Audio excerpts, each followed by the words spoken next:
Hey guys, welcome back to another new video, and in today's video we are going to talk about value graph in After Effects.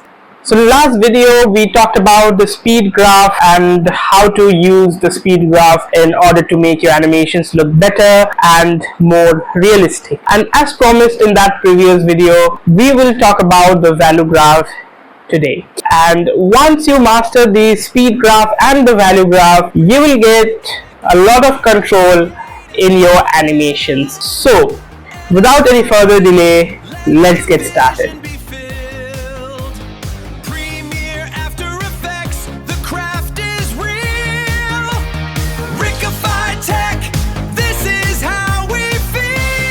So as you can see, I have turned on After Effects, and this is a sort of a spherical shape that I've created on here, and say I want to animate its position from this point to this point. So this is a very simple animation where you can see that this spherical object is moving from one end of the screen to another end of the screen. Now if I select these keyframes and open the graph editor, you can see that there are mainly two kinds of graphs. There's one red graph and this is one green graph. Now why are there two graphs? This red graph, as you can see, is showing you the change of value in X position or the X-axis, and this green graph is showing you the change in position of the Y-axis. This is a 2D animation. It's showing you the change in both the X-axis and the Y-axis. If it were 3D animation, then it would have shown you three graphs: X-axis, Y-axis and the Z-axis. When you edit two graphs at once, it's always kind of confusing at the beginning. So what you can do is you can go to the position here, right click on it, and then separate dimensions. Now you can see the X position and the Y position are being separated. So now you can select any one of them and edit that one. Now if you see the Y position first, you can see that it's a straight line. It means that the value is not changing, the value is constant. Basically you can see that here the value is about 405.58 pixels. So throughout this animation, the value of the position on X-axis, it's 405.5 pixels. So as you can see, even in the animation, that only the X-axis, which is the horizontal axis, has been animated and the vertical axis is unchanged. So let's go to the X position, and you can see that this is a linear sort of a line and it's constantly changing like this.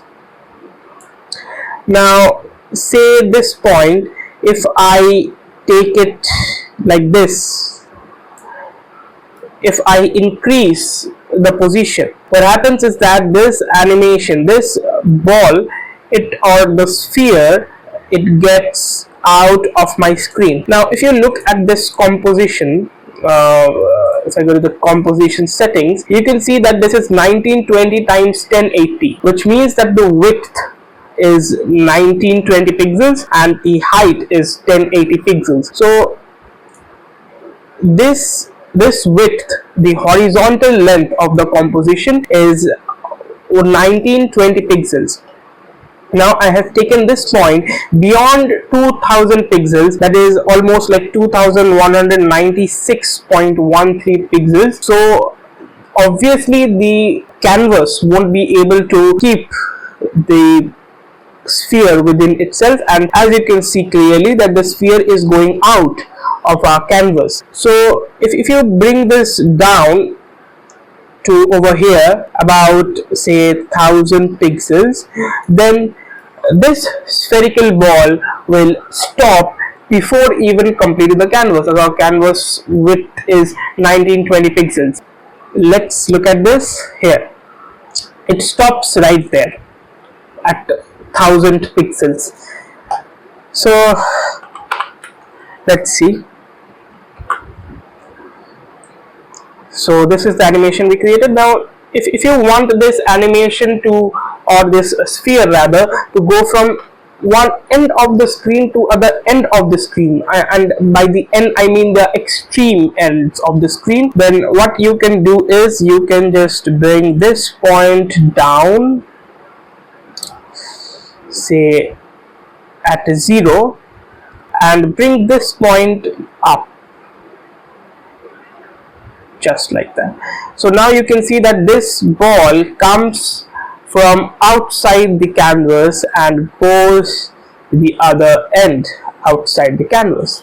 So that's how you change value. In the speed graph we were changing the speed of the animation, but in the value graph we change the position, not just the position, the value of any transform properties of your object.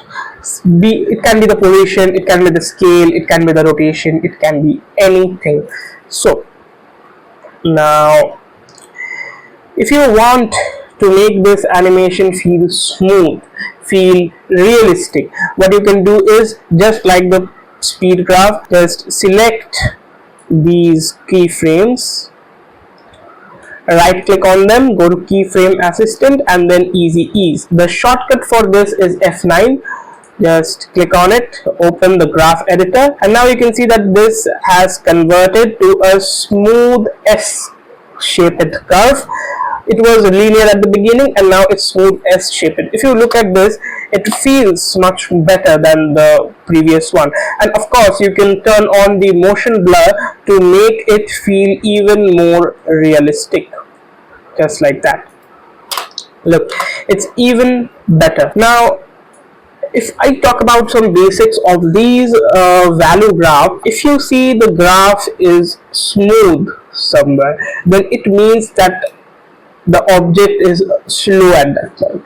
And if you see that the curve is steep at some point, the object will move faster, because if the graph is steep, it will mean a sudden change in its value. So the value graph, although we have a speed graph, it's a different graph obviously, but the value graph adversely affects the speed of your animation as well. If I show you, if I extend this curve handle like this, so this means that the object will remain at the 0th position. Here the position, as you can see, it's not exactly 0, it's 17.57 pixels. So the ball or the sphere that we have drawn here, it will remain at this position for a longer time. You will see that it's very slow at the beginning and it's sort of fast at the end. See, it was slower at the beginning, but it eventually got faster. Now if I make this steeper like this, see, this is a very steep curve, so this is basically a very sudden change. So you will see that at the beginning the object is slow, and at the end the object is very, very fast.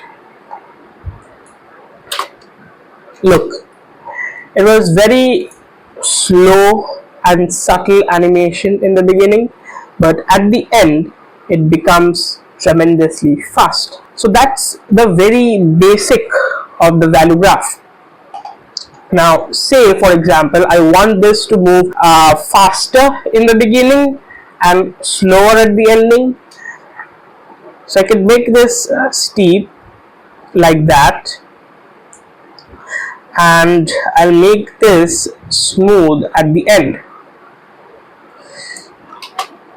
See, very fast at the beginning but slower towards the end. If I select this and if I bring it like that,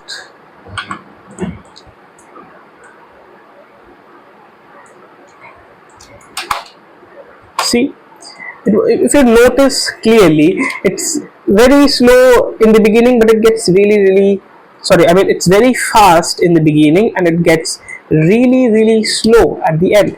Now if I want it to be fast at the end, a little slow in the middle, and again fast in the end, so fast at the beginning, slow at the end, and again fast in the ending. So it will create a graph sort of like this. I'll show you. It's already pretty fast at the beginning, and I'll just make this fast towards the end. So it creates a graph like that. Let's look at this. See, very fast at the beginning, slow in the middle, and then fast again in the end. So that's the very basics of this value graph. Now this was all about the exposition. Now if I want to suppose animate the Y position, let's just look at that. Let's delete the X animation, and I'll just decrease the size, align it like that.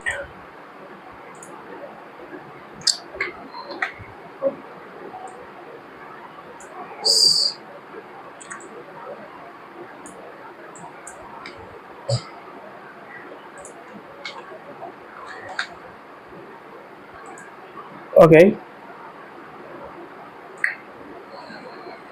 so this is the Y position. I'll animate it from here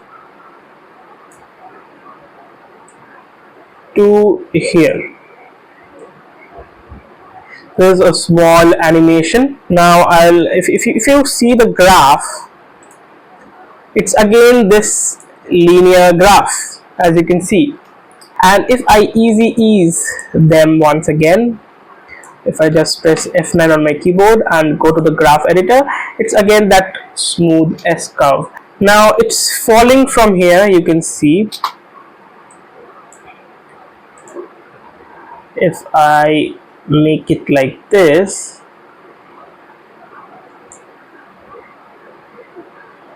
slow at the beginning, and then so it falls like that. And if here I bring it like that, so it will create a bouncy sort of animation. Let's see. Yes,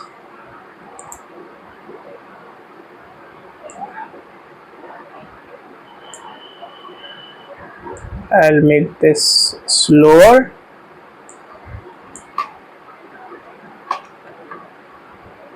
See, that's a good bouncy effect. Now how I created this, let me just explain this simple graph to you. As I said, that this one means slower. This is a very smooth sort of a graph. You can see it just goes like that. And this handlebar, I mean the curve handle, this I just made it like this, dragged it like this, I mean, and that means that this position, it will retain this position for a slightly longer time. So that means that it will go slowly. So at the beginning it was slow. See, at the beginning it was slow. It dropped fast. This point, as you can see, this both these curve handles, I have made it like this, very steep slope, as you can see, very steep. So it's fast, and then I made this one slower as well. I just pulled it like that. See, a very smooth bouncy effect. That's how you create it using value graph. Simple. And if I say copy this and paste this somewhere here, now you'll see that this goes like that. All right,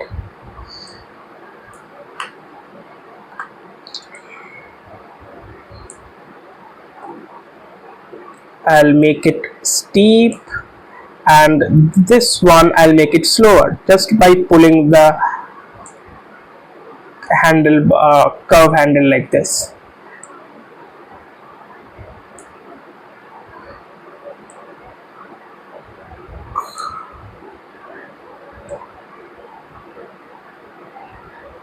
Like that. See, this is a sort of a bouncy effect, and if I copy this point over here,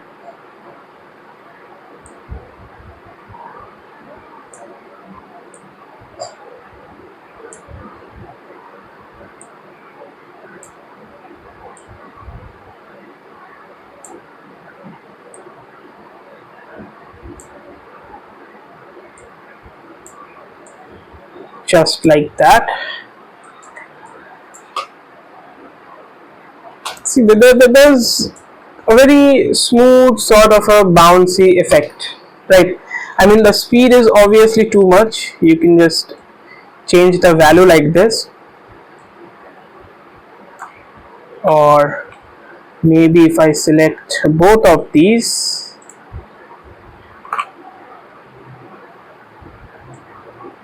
like this, then I drag it,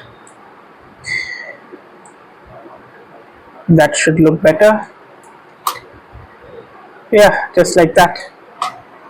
See, a smooth subtle bounce effect, like a ball bounces back, so that kind of an effect. So everything is done using the value graph. So this was the very basic of value graph. Basically what value graph does is it can increase the speed, decrease the speed, make smooth animations like this. So the very basic is that if the graph looks steep, the speed is fast, and if the graphs look smooth like that, then it will be slower.